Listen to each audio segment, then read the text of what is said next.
नमस्कार, अभिवादन स्वीकार कीजिए नीरज कुमार पांडे का।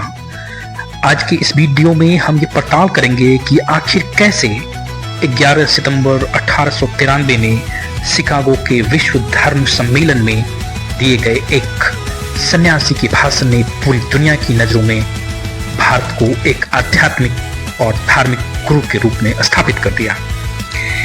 उस सन्यासी का नाम है विवेकानंद। आज के इस वीडियो में हम बात करेंगे कि आखिर ऐसा क्या कहा गया उस भाषण में जिसकी वजह से दुनिया के सभी देशों ने भारत की आध्यात्मिक श्रेष्ठता को एक स्वर में स्वीकार किया। चलिए सुनते हैं विवेकानंद द्वारा दिए गए भाषण का एक अंश। Sisters and brothers of America,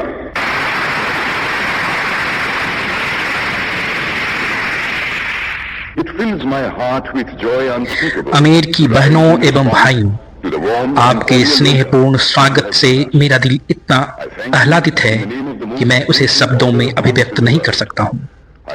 मैं दुनिया की सबसे पुरानी संत परंपरा और सभी धर्मों की जननी की तरफ से धन्यवाद देता हूँ।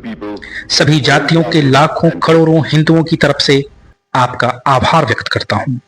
My thanks also to some of the speakers on this platform who, referring to the delegates from मैं इस मंच पर बोलने वाले कुछ वक्ताओं का भी धन्यवाद करना चाहता हूं, जिन्होंने यह जाहिर किया कि दुनिया में सहिष्णुता का विचार पूरब के देशों से फैला है। to belong to a religion which has taught the world both tolerance and universal acceptance. मुझे गर्व है We believe कि मैं उस धर्म से हूं जिसने दुनिया को सहिष्णुता और सार्वभौमिक स्वीकृति का पाठ पढ़ाया है।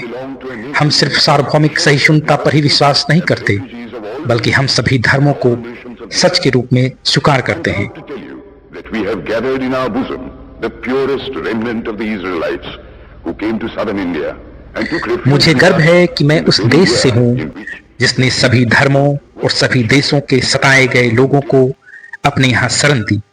मुझे गर्व है कि हमने अपने दिल में इजराइल की वो पवित्र यादें संजो रखी हैं जिसमें उनके धर्म स्थलों को रोमन हमलावरों ने तहस नहस कर दिया था और फिर उन्होंने दक्षिण भारत में शरण ली।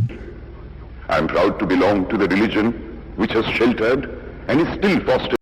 मुझे गर्व है कि मैं एक ऐसे धर्म से हूं जिसने पारसी धर्म के लोगों को शरण दी और लगातार अब भी उनकी मदद कर रहा है। I will quote to you, brethren, a few lines from a hymn which I remember to have repeated from my earliest boyhood, which is every day repeated by मैं many इस मौके पर वह श्लोक सुनाना चाहता हूं जो मैंने बचपन में याद किया और जिसे रोज करोड़ों लोग दोहराते हैं। different places. जिस तरह अलग अलग जगहों से निकलने वाली नदियां अलग अलग रास्ते से होकर आखिरकार समुद्र में मिल जाती है, ठीक उसी तरह मनुष्य अपनी इच्छा से अलग अलग रास्ते चुनता है।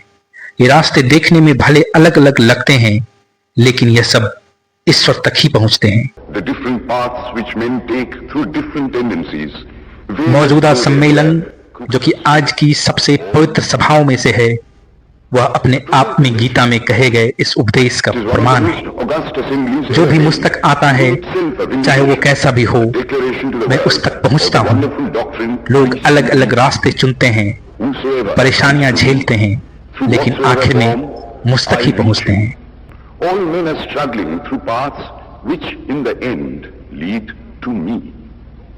Sectarianism, bigotry, and its horrible descendant, fanaticism, have long possessed this beautiful earth. सांप्रदायिकता, कट्टरता और इसके भयानक वंशजों के धार्मिक हट ने लंबे समय से इस खूबसूरत धरती को जकड़ रखा है। उन्होंने इस धरती को हिंसा से भर दिया है और कितनी ही बार यह धरती खून से लाल हो चुकी है। न जाने कितनी सभ्यता तबाह हुई और कितने देश मिटा दिए गए। यदि ये खौफनाक राक्षस नहीं होते तो मानव समाज कहीं ज्यादा बेहतर होता जितना कि अभी है, लेकिन उनका वक्त अब पूरा हो चुका है। मुझे उम्मीद है कि इस सम्मेलन का बिगुल सभी तरह की कट्टरता, हठधर्मिता और दुखों का विनाश करने वाला होगा, चाहे वह तलवार से हो या कलम से। To the same goal.